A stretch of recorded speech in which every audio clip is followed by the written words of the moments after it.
Hi everyone, this is Ghalib. Welcome to all of you after a very long time. We are starting to produce content on this channel as well. So today we are going to discuss about Kalam's cosmological argument.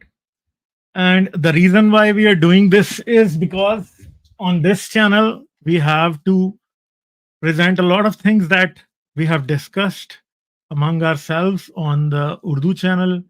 I have discussed so many things. Substantia has discussed a lot of things.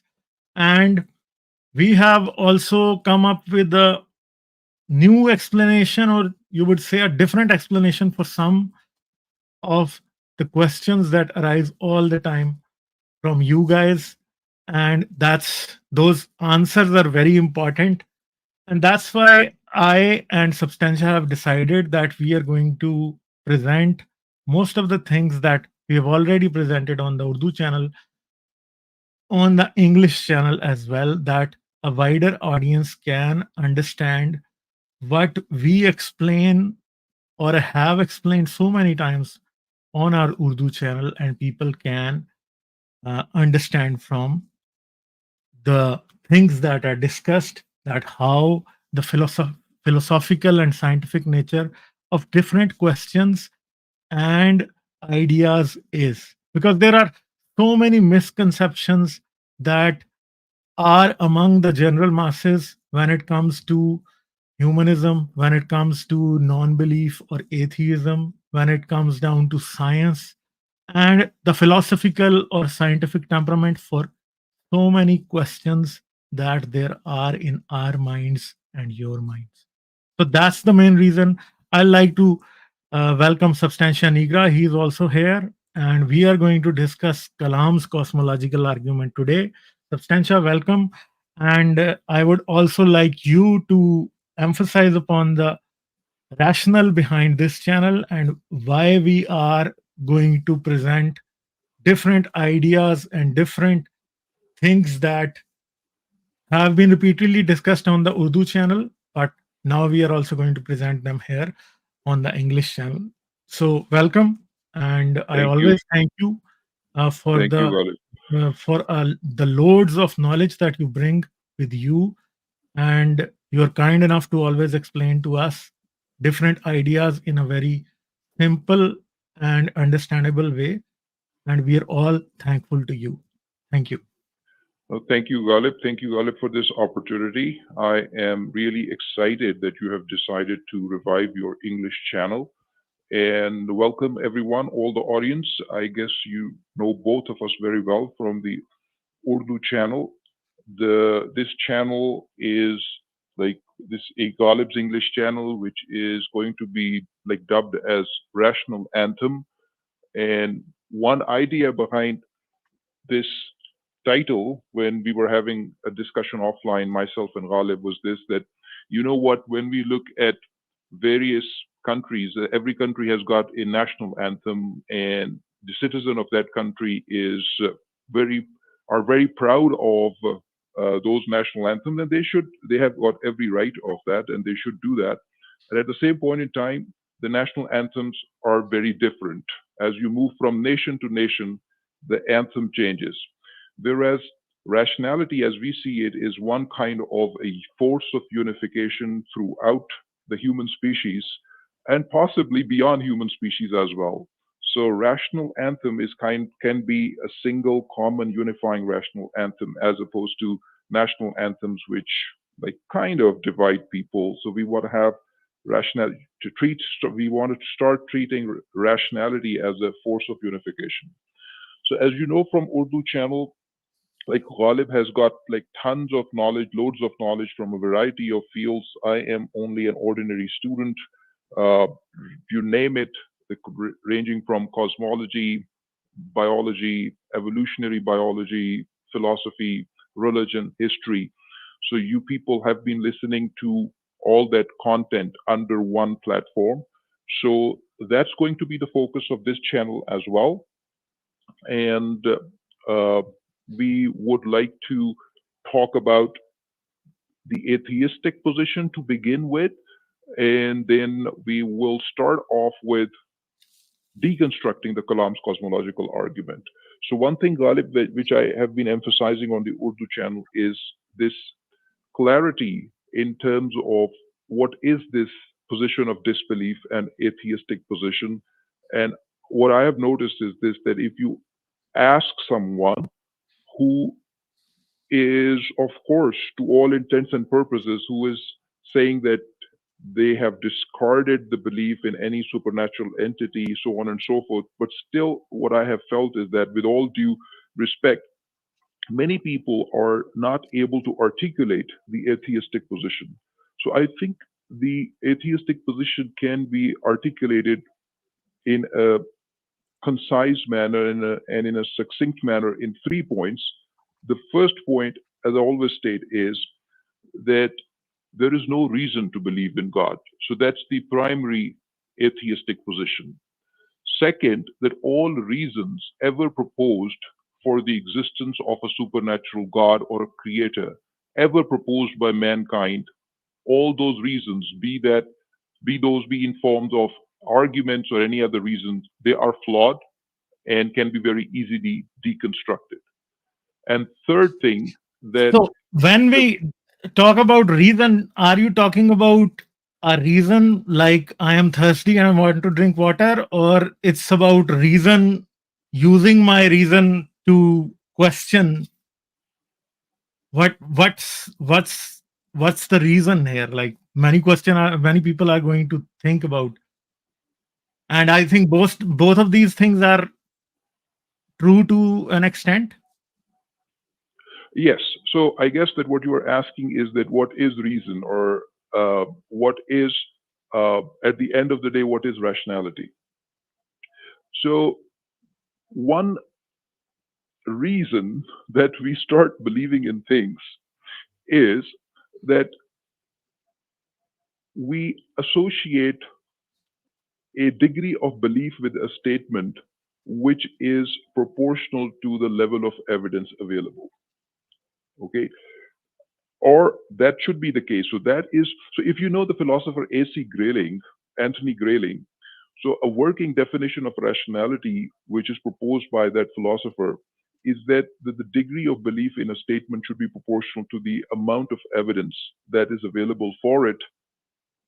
So, and that he traces the root of the word rationality in the first starting like letters of the word rationality, ratio. It comes from ratio. That means that the degree of belief should be proportional to the level of evidence.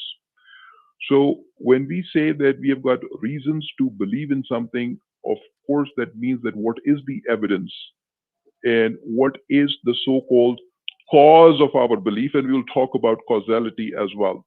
So one thing that I was about to say was this, that while we, like, our contention is this, and we will go step by step to show that all reasons ever proposed by mankind to believe in God that can appeal to the rationality in a very deceptive fashion, they appeal in a deceptive fashion. So they can be deconstructed. The third very important part of the atheistic position in light of modern biology and neuroscience is that today we can very easily explain in terms of evolutionary biology and neuroscience that why the belief in God is so prevalent all across the human population, despite God not being present. So many people start asking, then why do all the people or majority of the human population in history have believed in some form of the God? So that can be explained very easily in terms of modern neuroscience and biology. So we will go one by one all of these things. I think first few streams we should dedicate to deconstructing all the arguments that have been proposed for God in the history under under the head of so-called philosophical arguments for God. I would like to call them as philosophical non-arguments for God, because none of the arguments actually qualifies to be declared to be referred to as something which is so respectable to have the title of an argument. So you, Ghalib, start with cosmological argument. I know there are other arguments as well. So today's topic is to deconstruct the cosmological argument. So I would just share my screen and we would just uh,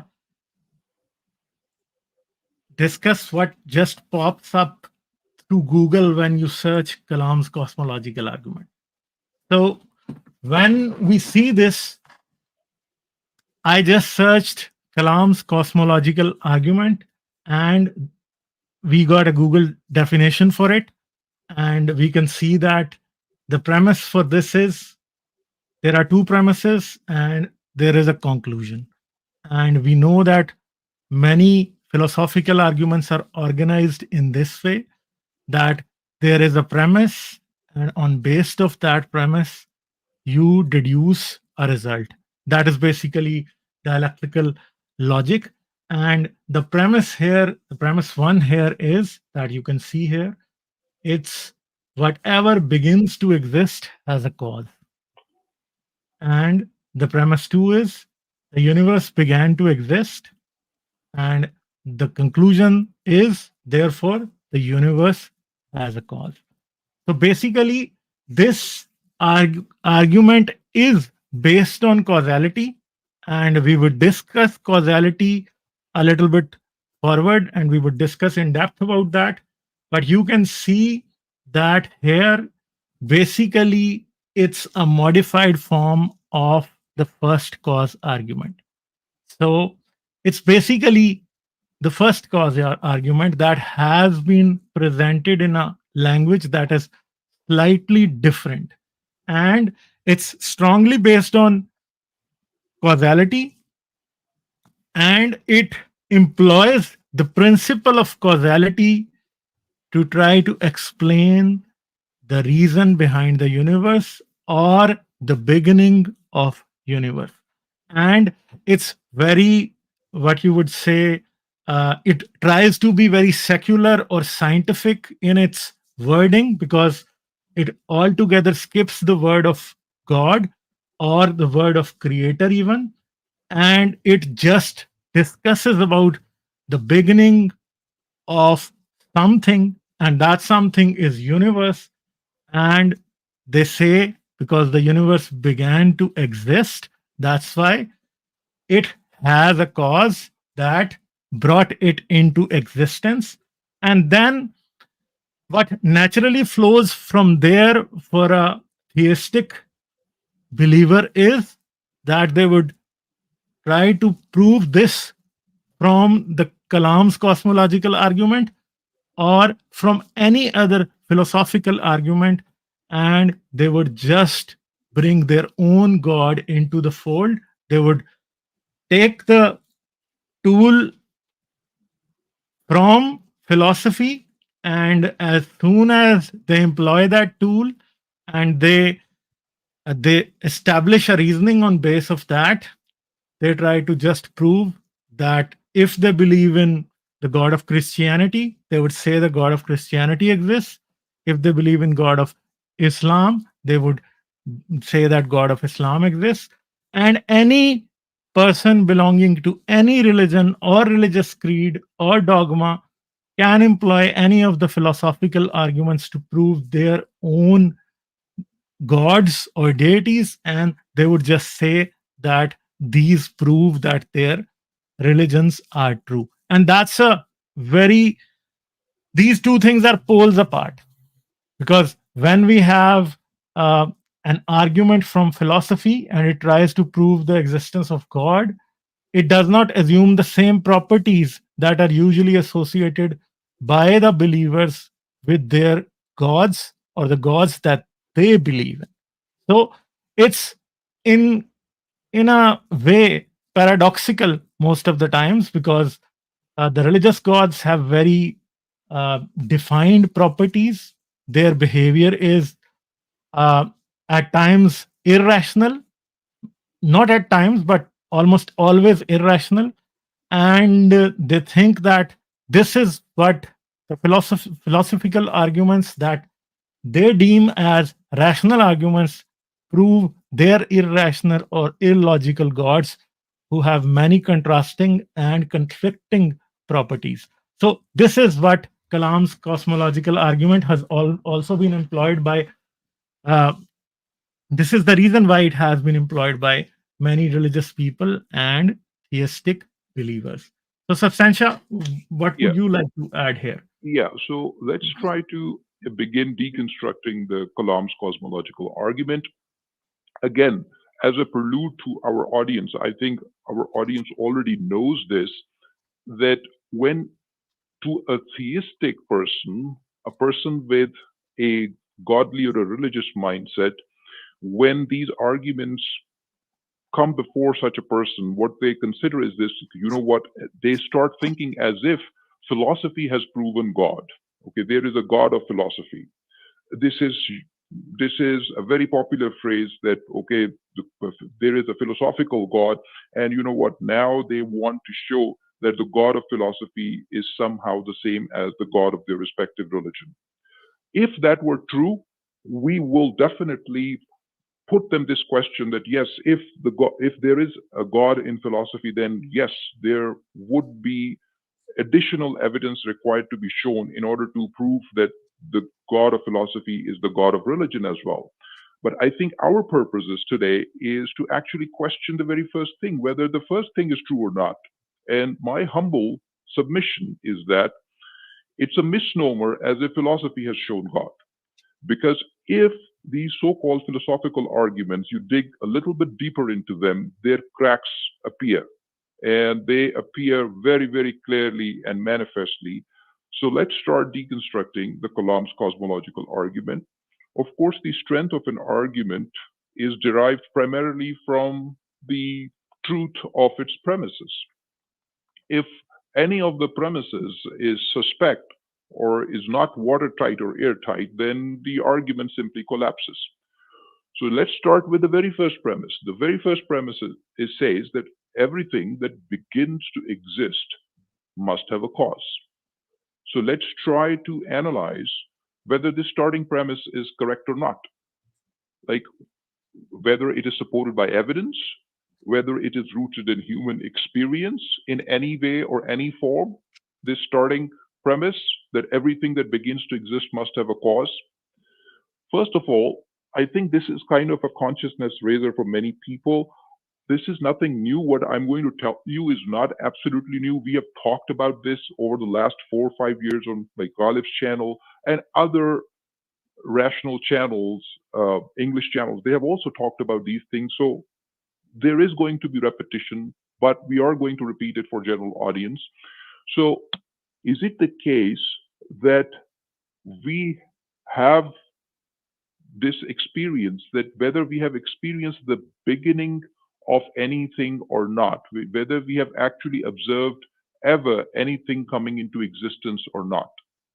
The problem is that if we think deeper enough, we have actually no evidence or any experience of observing anything to come into existence. What appears to us as if something is coming to an existence is always a rearrangement of pre-existing entities or states that already pre-exist. This is what we experience. For instance, I mean, consider this pipeline like of textile industry, for instance. Let's come up with a different example. So you start off with, let's say, cotton, and you let the cotton go through a spinning unit, and you spin yarn out of it, and the thread comes out, and then thread is passed through looms and is woven into a fabric. So through weaving, you can produce fabric, and then by stitching, you can convert the fabric into an apparel. Are you really saying that something new has come into existence? Any apparel or a piece of clothing has really come into existence? Or is it just the rearrangement of the entity starting from cotton? So nothing has come into existence in this pipeline.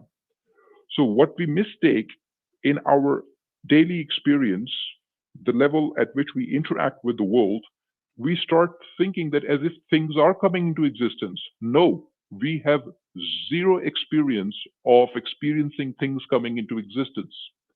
So based on our experience and rational evidence, what we can conclude is that rearrangement of entities requires causal agency, not the coming into existence, because we have never experienced anything coming into existence. We have never seen anything that begins to exist. So, therefore, this now reread and re examine the very first premise. Everything that begins to exist must have a cause. I would respectfully ask the proponents of this argument that what is the source of this premise? How do you even begin to state this premise? Like, look at the audacity of the people who take this premise for granted. You have never seen anything come into existence, and they say everything that begins to exist, and they have never seen anything coming into existence. So So actually, basically, what we are seeing is the transformation of matter and energy into something, and they think that that is some new existence. nothing has come into existence. It's a rearrangement of pre-existing entities. Yeah, Okay. even life is basically a rearrangement of matter into stuff that lives. That's basically what we have seen. There is nothing wherever we are in the Milky Way galaxy right now, our sun, our earth, our moon, everything that is there has existed from the beginning of the universe. There's nothing that we can say that exist came into existence at one point. The matter was always there, the energy was always there, but it changed into those things that we call different things today. So that's the main reason. So I think basically even this argument is flawed on another level as well, because basically what we see is that these arguments, these philosophical arguments, most of the times are organized in a way that they start in a different form, but to make them internally consistent, they keep adding words. And when they keep adding words, then that thing becomes more and more internally consistent.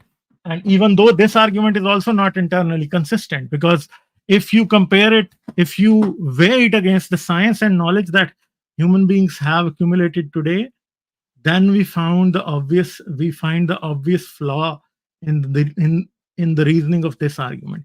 So as it is a transformed form of first cause argument, so everything that exists has a cause. So the question always was that what was the first cause then? And just to avoid the first cause question and the infinite backtracking of a cause behind a cause situation. So what they did here was that anything that begins to exist has a cause. And when you ask them about what if you say that universe has been caused by God, then what caused God? So to avoid this question, what they do is they just add anything that begins to exist has a cause. And when you ask them about what caused the universe, what cause was behind that, and then the obvious answer from them is which is basically a non-answer, is not an answer at all. They would say that God existed forever.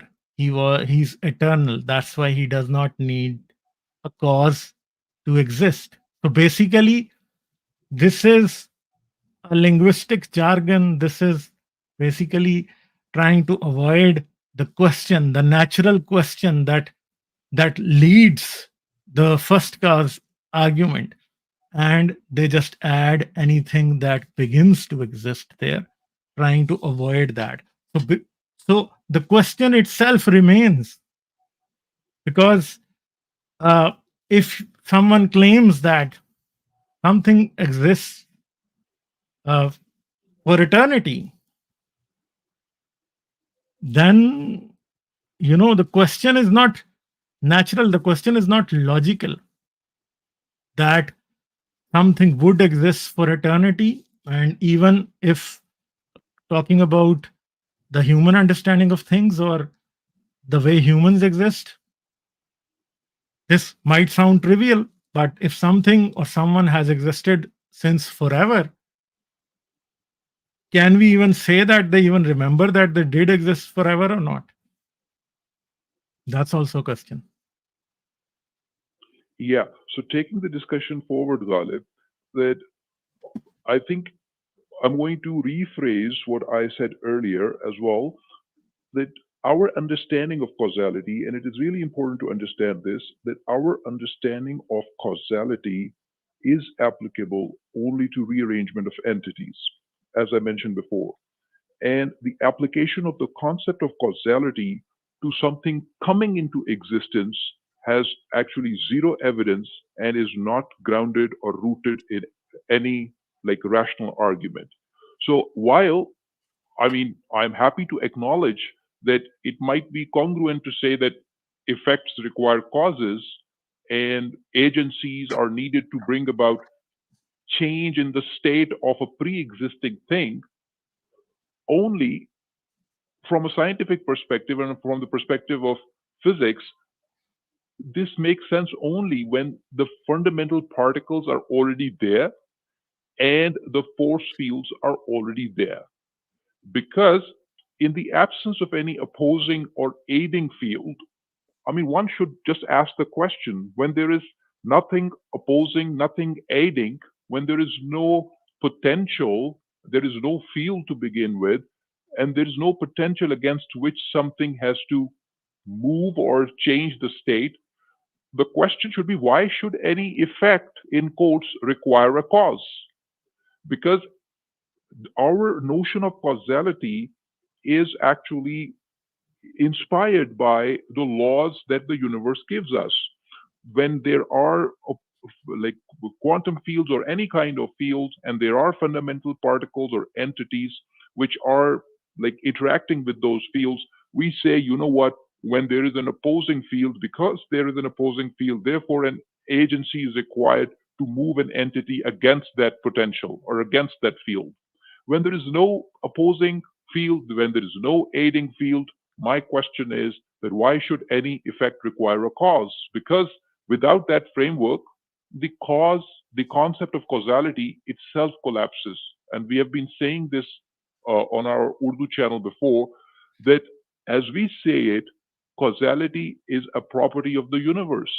And it is irrational to say or conclude suddenly that universe itself is predicated on a cause, because causality is within the framework of how the universe operates once there are fundamental fields and once there are fundamental particles. So while we can say that causality is a property of the universe, we have no grounds to state that causality precedes the universe. So the concept of causality in and of itself cannot be applied to the universe itself. So that's, in a nutshell, also the demise of any first cause argument, of any form of cosmological argument, although today's discussion is not about the contingency argument, but the contingency argument also falls apart when you start talking about the applicability of causality preceding the universe, which has no rational basis. So if you start saying that universe has a cause, I want the audience to appreciate that that is an irrational statement. It is neither grounded in our experience. We have got zero evidence to support this statement, and anything which is not supported by evidence, our belief should be proportional to the amount of evidence available for it. That's what rationality is. And there is zero evidence that causality precedes the universe. So therefore, I would associate a degree of belief of zero to it, because there is zero evidence. I want to be a rational person, and rationality demands that I associate a degree of belief which is proportional to the amount of evidence available. So applying the concept of causality to universe itself is irrational. That's the only conclusion. And simply put, we know that it was the Greek philosopher Aristotle who is attributed, or who is thought of as the first person who formally uh, gave the principle of causality. So basically, when we discuss where did the principle of causality came from, so in very plain language, I can say that the philosophers, the Greek philosophers, or whoever before them understood this principle, they understood it through observation. Basically, causality, the principle of causality, as explained by the ancient philosophers themselves, is empiricism, because they saw that different things happening in their lives in the universe, there is always a cause behind an effect that manifests itself in the universe in any way. So there is rain and there could be a flood. There is no rain, there could be a drought. There is excessive rain and maybe my mud house would have damage. And maybe that's the main reason why people understood the principle of causality. That's basically the forces or agencies within the universe that are interacting with one another and are producing a certain outcome. And because of this phenomena, people are able to predict that such and such cause would lead to such and such effect. So then people understood, and that's basically the first stepping stone of empiricism or scientific thinking as well. Even our scientific principle or our other, all the laws that we have deduced so far from science and philosophy always depend upon causality. And causality is a principle of the universe. Causality exists or causality operates because the universe exists and it operates.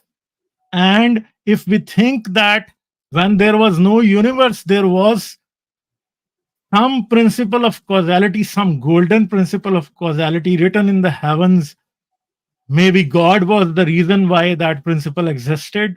That's basically just a fallacious thinking. We are not thinking straight when we think, because anything that we apply in our reasoning has to come to its origin. So the principle of causality, its origin is within the universe. It's because of the universe. It's not in spite of the universe. It's spite of the universe, not in spite of the universe. It's basically within the universe. So, and let's say there was matter in the universe and that matter was unable to interact with different particles of matter, or the energy was not able to be exchanged within the universe, then there wouldn't be any cause for causality, because causality is basically interaction of matter with itself.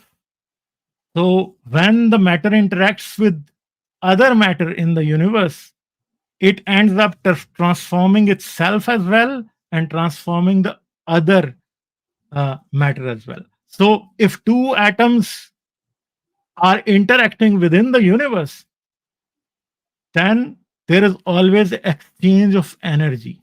So causality, if we try to derive a scientific definition of causality, it would be totally dependent upon the interaction of different particles, different regions of the universe, exchange of energy. Even some people might argue that, okay, an atom of oxygen interacting with two atoms of hydrogen is causality, but my thoughts are not causality. People might argue that, but boiling it down to the pure fundamental forces of the universe, the final conclusion would be that even the neurons in my brain that are responsible for thoughts are basically transfer of energy between the different neurons that exist in my brain. And the large scale interaction of maybe millions of neurons or billions of neurons between one region of the brain to another region of the brain that is basically thought. And we know that, we have seen that under magnetic resonance imaging. We know this today, that how the brain operates. We know how the different regions of brain operate and what functionality they do have. So in the end, even our thought boils down to the exchange of energy in our brains. And in the end, we arrive at the same conclusion that even the thought is an emergent phenomena that exists in the universe when certain atoms arrange in a special arrangement that is known as neurons or a brain. So I think Substantia would be able to better explain what I have explained here. Substantia? Yeah, so we will take the discussion into that direction. So there is some interesting discussion going on in the chat as well. So there is somebody who is saying as if that we are not stating the premise correctly. So I had stated the premise that everything that begins to exist must have a cause. Everything that begins to exist. I was very particular. Okay, I did not say that everything that exists. And the person in the chat is trying to say that the actual statement is whatever begins to exist must have a cause. So you have to like sit back, introspect yourself, and try to differentiate that what is the difference between saying that everything that begins to exist must have a cause and the other statement, whatever begins to exist. So whatever begins to exist comes within the set of everything that begins to exist. So I think that's just like nitpicking words. So this is irrational. I would repeat for your ears that to say that whatever begins to exist must have a cause, that is irrational because that is not rooted in our experience. We have never seen anything coming into existence. If you have seen anything coming into existence, please report it. Okay? All we see is that rearrangement of entities. This is well known in philosophical circles that applying the concept of causality to something that can in principle begin to exist is begging the question fallacy, because the universe is probably the only thing that can begin to exist. Nothing else can begin to exist. Everything else is a rearrangement of some pre-existing entity. Okay, so you are trying to basically learn something from everything else which is pre-existing and trying to apply it to universe, which probably is the only entity that can in principle begin to exist. You see what I mean? So that is But begging Substantia, can you also begging the question. explain? Yeah, So sorry. that's the begging the question fallacy. Can you also That's explain, like, where does the science stand okay. about the Now, beginning of universe? Do we have a definite answer that universe began in the Big Bang, or there was no existence prior to the Big Bang, or maybe Big Bang or this universe is all that is there? Where does the science stand? Can the science definitely say that the Big Bang was the beginning of the universe even? no, there is no consensus on it. There is no consensus on it. All we know is this, that once upon a time, the universe was restricted to a very small volume and extremely dense. That's about it. That's all we know about Big Bang. Anything that precedes Big Bang, we have no idea. Okay, we cannot So, say so that what that was about the question of the cause behind the Big Bang then? this When we are not question. we are behind the beginning of the universe, because when science is not sure about the Big Bang as the beginning of the universe even. No, but I think I would like to point the attention again back to the original point, because ultimately the question goes back to it that if there was nothing, something, nothing, okay, and we can have a discussion of nothing as well. So what can be called nothing is not a trivial question. But the point is that the entire notion of causality implies that there is, as you stated, there is some flow of energy from the cause to something that is being caused. So there is an effector and there is an affected there. Yeah. So there is this concept of an effector and an effected within the framework of causation and causality. When there is no effected, so to speak, the concept of causality breaks down. So that's the point, that scientifically, as I mentioned before, when there are no fundamental particles, when there are no fundamental fields, what is it that is restricting, that is basically stopping from things to things from happening? Because basically our notion of causality comes from this notion of inertia. Once the matter is there, matter has this property of preserving its state. So what we are doing, and therefore we say very easily and very naturally, and of course, our brains have evolved in this environment, and we have mirrored this middle level of medium scale level of causality in our brain as well. So applying this very matterly property to something non-matterly, okay, that's basically the fallacy. So applying the concept of causality to the universe is flawed. Now we can also take that discussion to maybe quantum mechanics as well, if people are interested, that we uh, have some evidence when it comes to quantum fluctuations, that we see particles coming into existence and going out of existence apparently for no reason.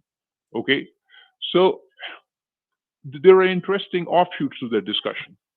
Okay, so one idea is that particles pop out due to fluctuations in pre-existing fields. Yeah.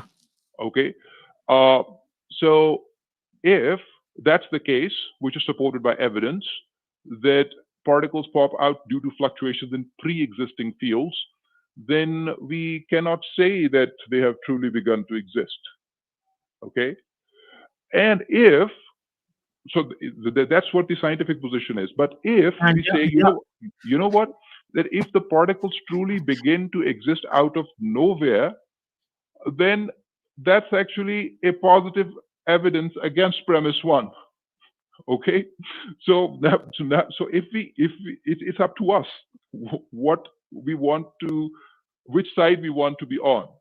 If we want to be on that side, that which is supported by evidence, that particles pop out due to fluctuations in pre-existing fields, then of course particles haven't truly begun to exist. If we are on that side, you know what? No, the particles have truly begun to exist out of nowhere. Then that's a positive evidence against premise one, because there is no cause of those particles coming into existence. Okay, so premise one is debunked either way. You see what I mean? And when yeah. it comes to, as you mentioned, thoughts or any other entity, all this reasoning, this structure of reasoning can be applied to any other entity that to us as humans appears to spring up by itself. Sometimes people historically, I think that predates to modern understanding of neuroscience. For instance, sometimes people say, you know what, thoughts, a thought is probably coming into existence out of nowhere. But the point is that we know Thoughts that are immaterial. This is what people usually thought. yeah, every thought is predicated on some pre-existing neuronal state as supported by evidence. So we cannot actually say that the thought has truly come into existence. And again, if you think, if a thought has truly come into existence uncaused by any prior entity or state, well, this is a positive evidence against your premise one of Kalam cosmological argument. Have fun with debunking Kalam's cosmological argument this way. Either way, what we have seen above so far is that no matter what, no matter how we want to approach the problem, premise one of Kalam's cosmological argument remains irrational. It is unfounded in evidence or experience, and it is actually safe to state that premise one of Kalam's cosmological argument is nothing but a hoax. As you rightly said, that it's basically begging the question fallacy. Yes, Because you believe that something caused the universe and you want to bring that thing into the limelight and you want bring that thought into the limelight. That's why you say that Anything that begins to exist has a cause.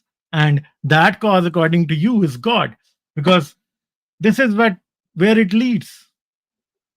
This is a leading question for a theist because they are always going in that direction where they want to prove that God did create the universe.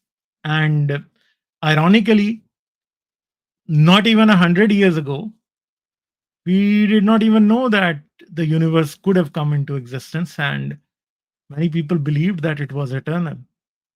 So, and even then, even right now, if we think that Big Bang is the beginning of the universe, we don't have definite evidence that it is actually the beginning of the universe. So, uh, Also, it's an argument that has been modernized because this is a very old argument that has been modernized based on the basis of the modern understanding of cosmology, and that's very ironic because this is not how things are supposed to happen. Because we talk about different religions that they keep updating their translations and their books and their understanding of different verses of their holy scripture in the light of the modern understanding of the universe.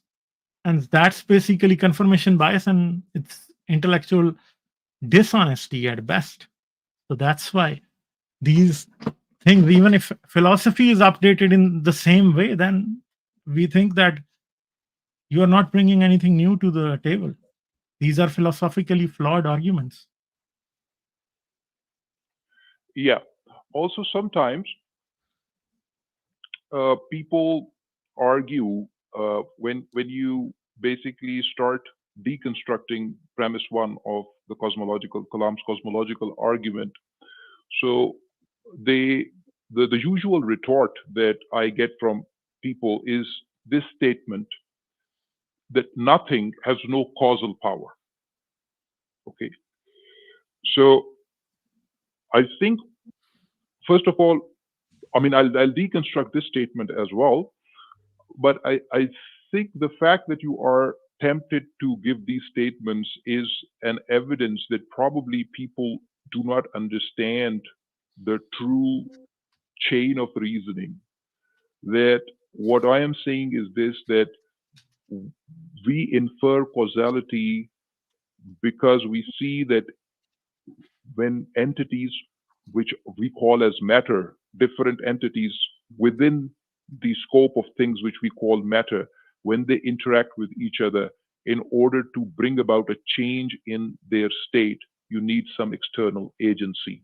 Okay, that is all I am saying. That this is a very matterly property, and if you think that matter doesn't precede the universe, you cannot apply causality to to the beginning of the universe. Coming back to the statement that nothing has no causal power, this statement is actually an acknowledgement of the fact that the concept of causality is only applicable to rearrangement of pre-existing entities.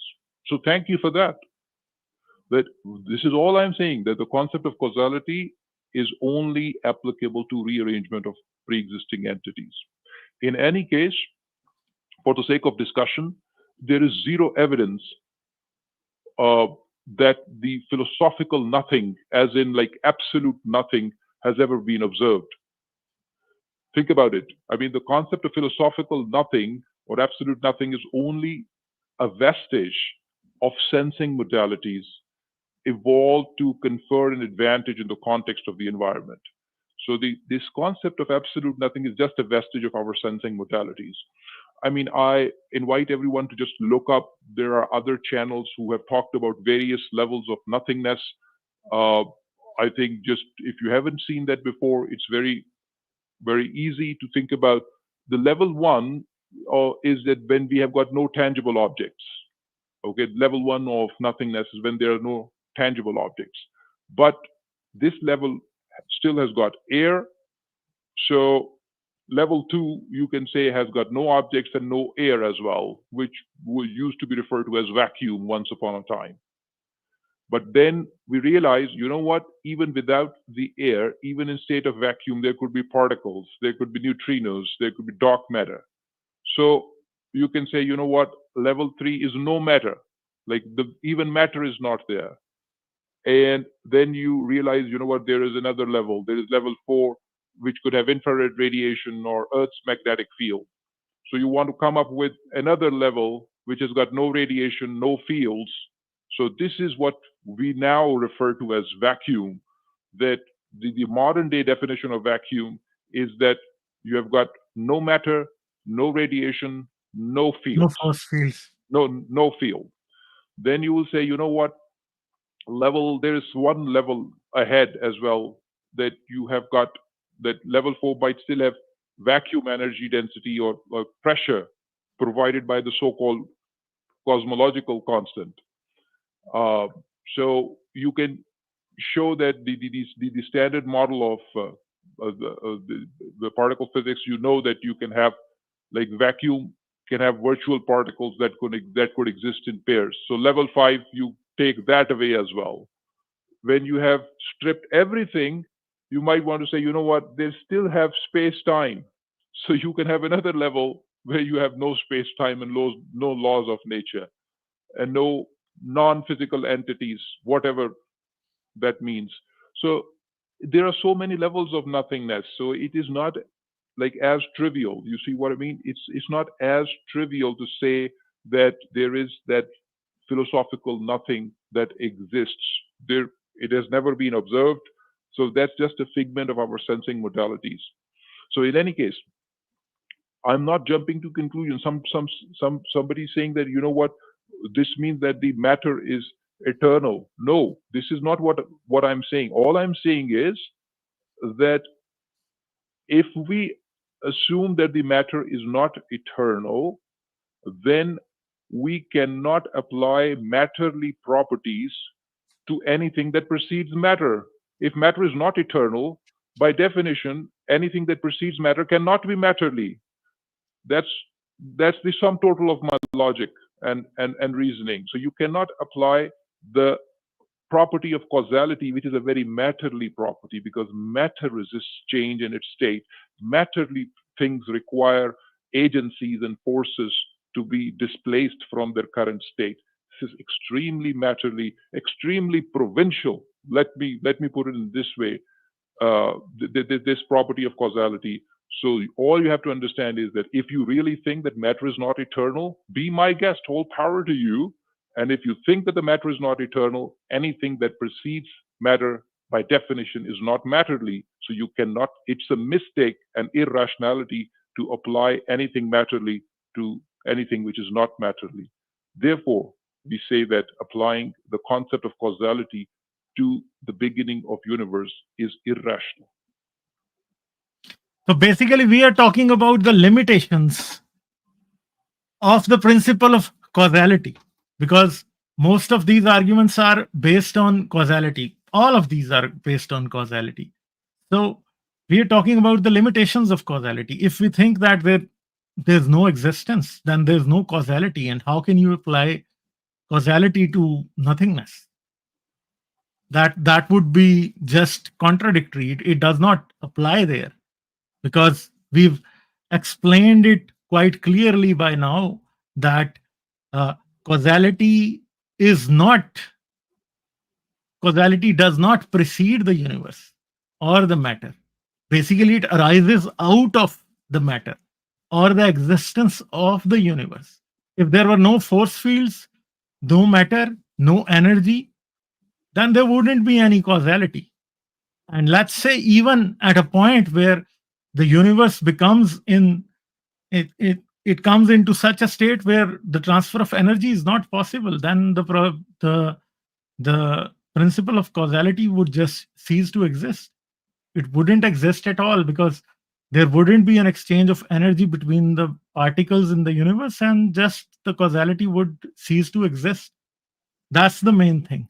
Secondly, one other thing that I'm noting is that people, maybe we need to clarify a little bit more, because when people think that the beginning of the universe, at once the Big Bang comes into their mind, or the sudden cosmic inflation comes into their mind, and they think that's the beginning of the universe. So let me tell you guys that among the cosmologists or the physicists or the quantum, the physicists who study quantum mechanics, there is no consensus that, and there's no definite evidence that Big Bang was for sure the beginning of the universe. We don't know.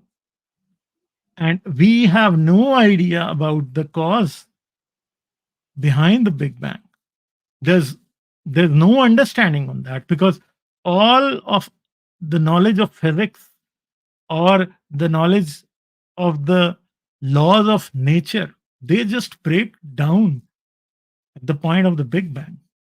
Anything that is discussed by any scientist, all the documentaries that you watch, the books that you read, the scientists who keep explaining that, all the mathematical equations that you see, they just explain everything after the sudden expansion of the universe. No one knows why there was this primeval atom that expanded into our universe. No one knows that. We only know that there was this sudden expansion, and even if there was something before this sudden expansion, the problem is we have no evidence or no clues about that point that we have discovered so far, or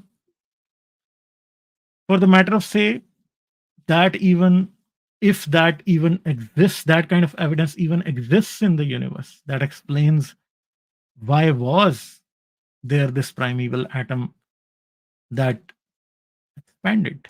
We don't know. So thinking there that is. that was the beginning of the universe, we don't know. We don't know that. We've got no idea. We are just guessing. Even scientists are guessing that what could have caused the Big Bang. There's no definite answer. And a premise, like the premise as universe began to exist, the second premise of this argument is basically taking something as an absolute truth. The beginning of the universe, it is taking Big Bang as the beginning of the universe as an absolute truth. The problem is science or the scientific community does not believe in that in this way. That's the that's where the second premise is also flawed. Yeah. Yeah, so there is one catch that we should be mindful of. Like, this is true that, like, our current understandings tells us that Big Bang perhaps was not the absolute beginning in quotes, and at best it was the beginning of only our pocket universe. However, I think, I mean, I'm more than happy to take the discussions into, like, the scientific end of cosmology. But the problem here is this, that of course there are so many unknowns. The moment we start acknowledging that the science doesn't know the answers to it, that doesn't suddenly mean that we are giving credence to the Kalam's cosmological argument. That Yeah. is We are the not. deconstruction of the premise, and the Kalam's cosmological argument is based on, is rooted in knowledge. It's not rooted in something which is unknown. Okay. So basically, that we can say for sure that the argument is flawed. Okay. Now we are taking the discussion into a different realm, that, okay, what does science have to say? Of course, there are going to be unknowns, so many unknowns, but that doesn't mean that our deconstruction of the Kalam's cosmological argument is can be put into question by acknowledging that science doesn't know something as of today. That is, its deconstruction is based on what we know today. So that Yeah. deconstruction is rooted in knowledge. Okay. And regarding, yeah, so that's true, that could be Big Bang at best is the beginning of only our pocket universe, and that's about it. And the whole story is about the inflation of that small and dense pocket under the influence of certain things. One of the explanations, I know that there are alternative explanations, but one of the explanations is the gravity being repulsive as well. So there is within the framework of Einstein's general theory of relativity, it is it is consistent with gravity being repulsive. So one of the hypotheses is that in the beginning, the gravity was repulsive before becoming attractive, and that caused that sudden inflation and sudden expansion. But then, yeah, so then we are going into the realm of speculation, but the equations of general relativity are consistent with gravity being repulsive, and that is of course the area of like an unknown area. But again, I would want to clarify that when we say that at the frontiers of science, if there is something unknown, that doesn't suddenly give credence to these flawed philosophical arguments. So that's the basic question. Whatever we know, where does it lead? And can we be so 100% definite about that these premises, both of them, like anything that begins to exist has a cause? And we know that causality only exists within the universe. And universe, when we talk about the existence of universe, it is all encompassing. The matter is within the universe, and because of that matter, the emergence of causality happens. So the first question, the first premise is flawed because it is trying to put the cart before the horse. Because first there would be matter, and the interaction between matter and energy is basically causality, and it's trying to, and the horse in this matter is basically the matter and the energy in the universe. And after that horse, the cart is causality. So they are trying to put the cart before the horse. And the second premise is they're trying to assume that they are 100% certain that Big Bang was the beginning of the universe.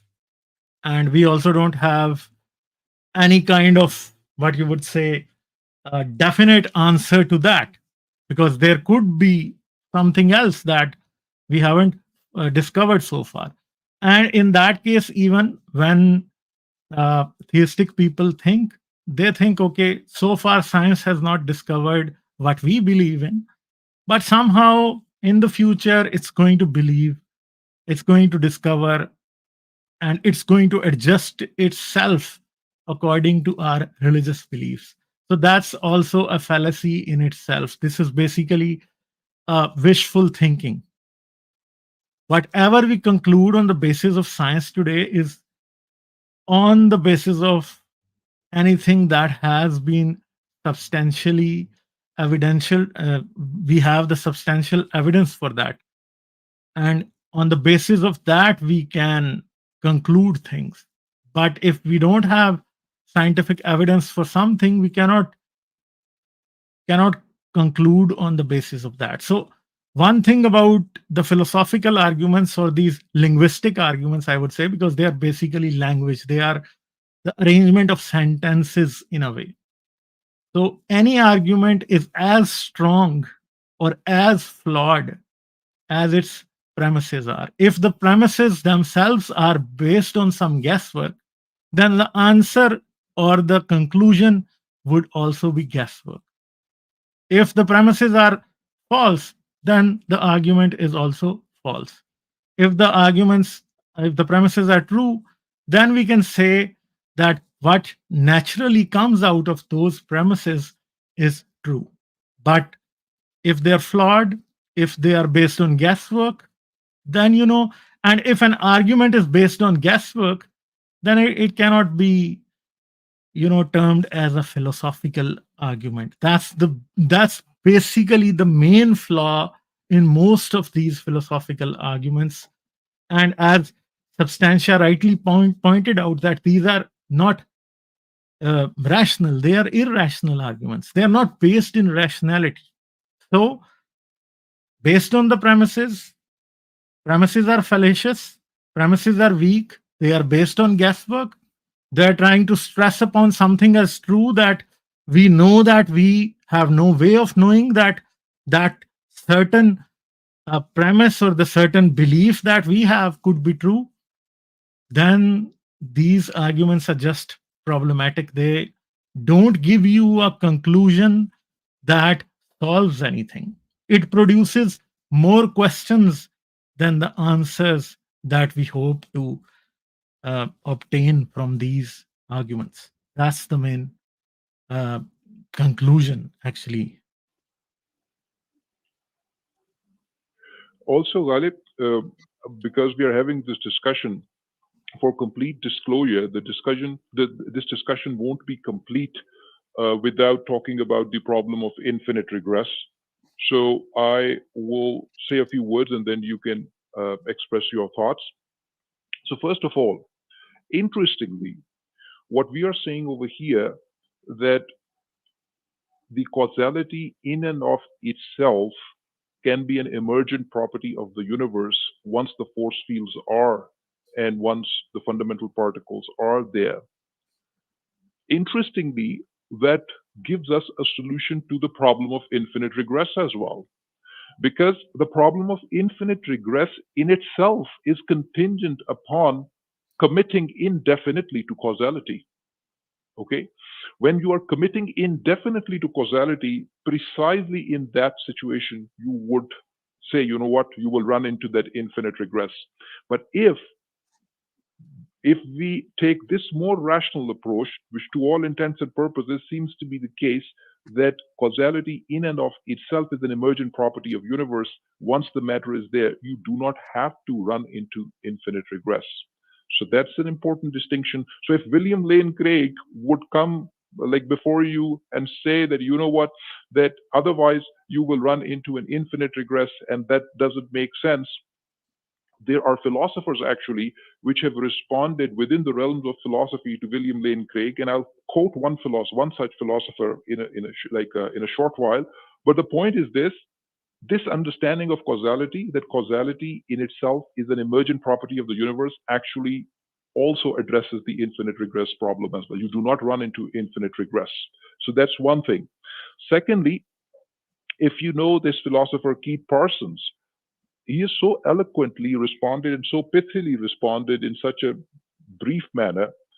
So what Keith Parsons has pointed out, that whenever somebody says that to say that the universe is infinitely old, that actually means that it had no beginning. It does not mean that it had a beginning that was infinitely long ago. So there is a distinction between these two statements. When you say that the universe has no beginning, then, and the other statement that a beginning that was infinitely long ago. So I think when people run into the problems of infinite regress, they are following the latter statement, that as if that means that the beginning that was infinitely long ago. But that's not the question. Like Keith Parsons is a philosopher. All I'm saying is that I'm happy with the beginning of the universe to assume that the universe began. But all I'm saying is that invoking causality or asking for any explanation for the beginning of the universe when the causality in and of itself has not emerged is irrational. So that's a very like a balanced position if you think about it. I'm open to accepting that the universe had a beginning, although I'm saying that this understanding of Big Bang being the beginning is flawed. Nobody says so. Okay, so but even if the universe had a beginning, to say that it had a cause is irrational, because premise one we have demonstrated multiple times is flawed. Yeah, and if we think that Big Bang was the beginning of the universe, then then the question just ends. It's just a theist who thinks that there should be something beyond that.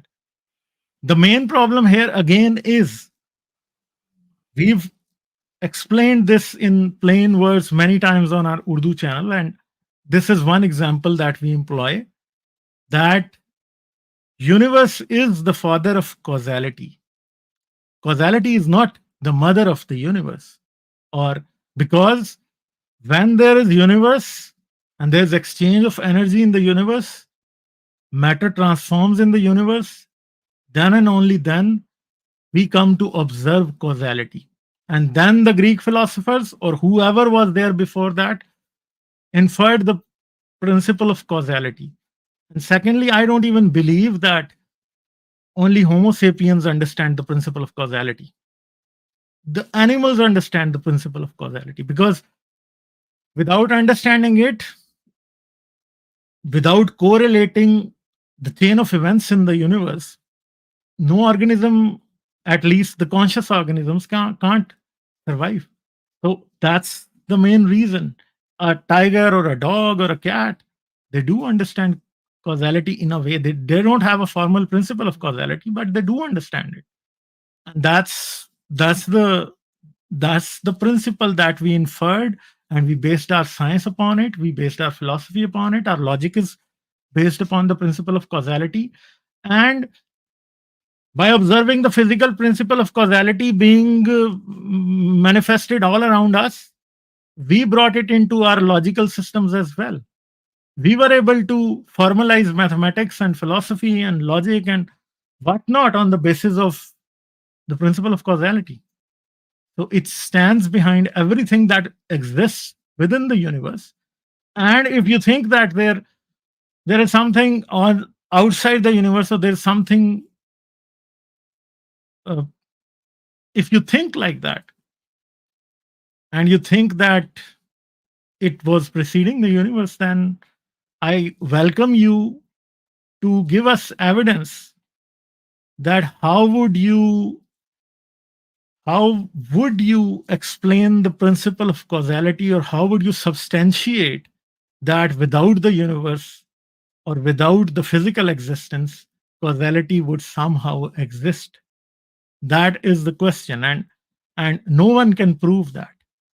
So as Substantia talk about the infinite regress, because whenever we talk about any philosophical argument for the existence of God, one thing that we see theists fighting against is the infinite regress.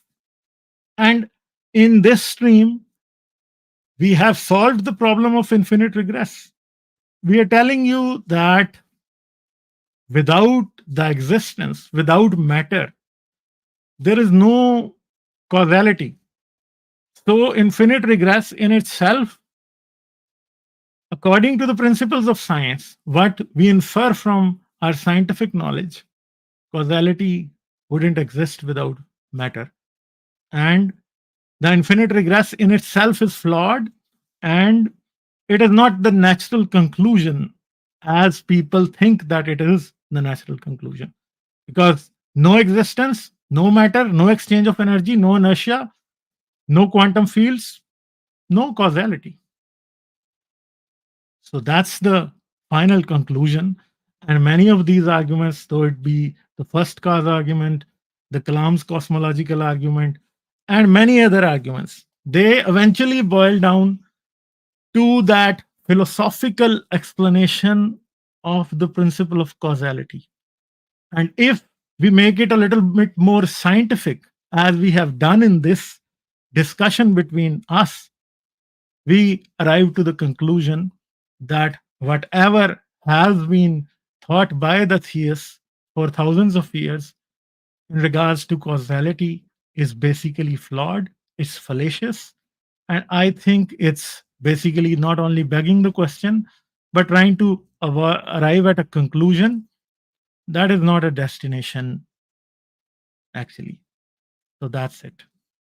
Substantia, should we conclude now?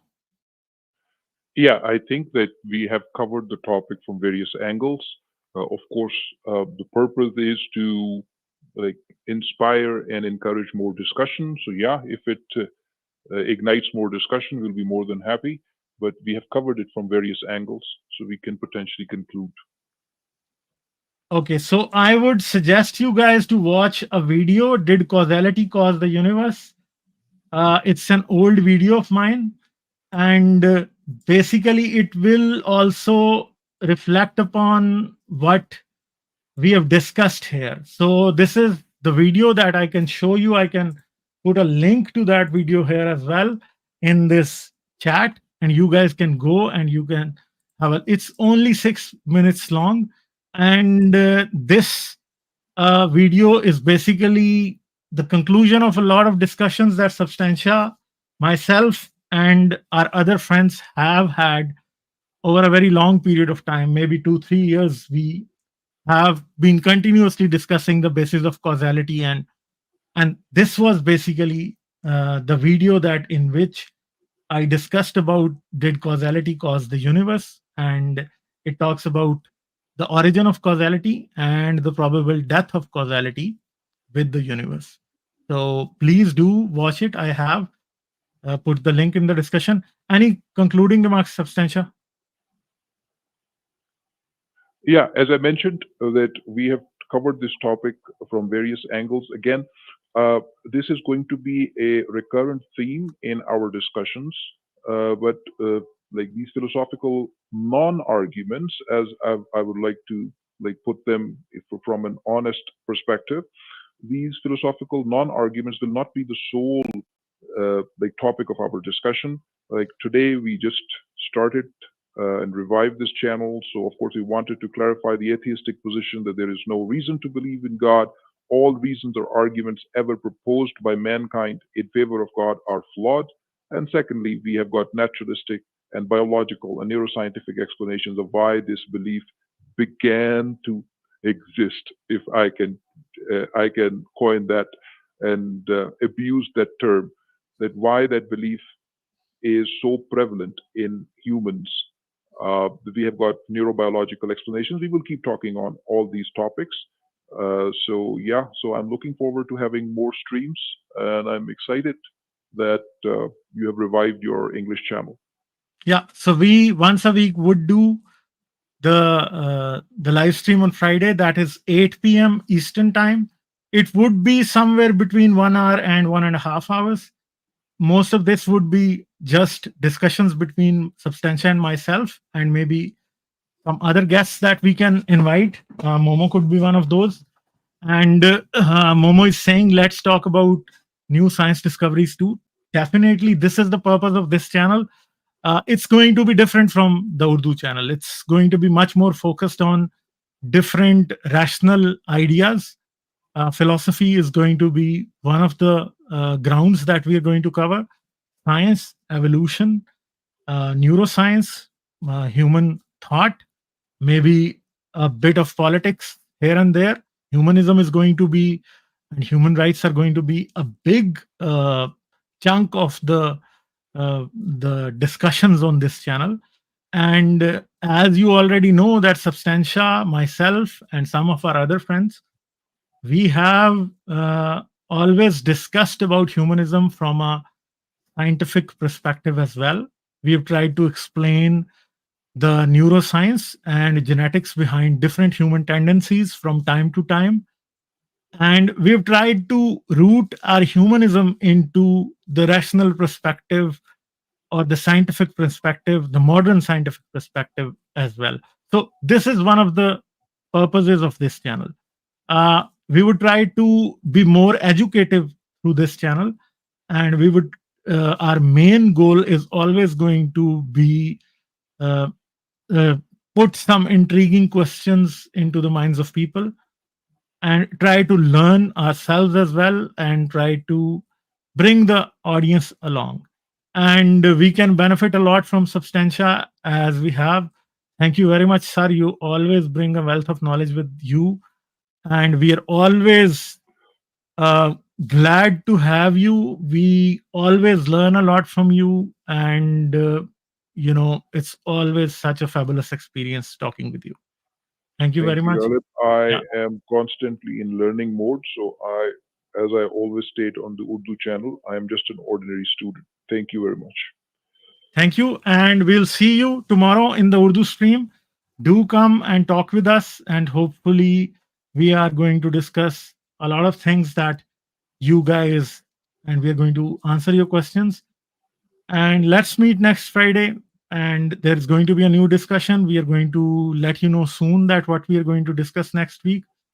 So all of this is going to continue, and hopefully you are going to like this. So thank you very much, and good night from both me and Substantia. We will see you soon. Thank you. Okay, good night. Bye. Good night.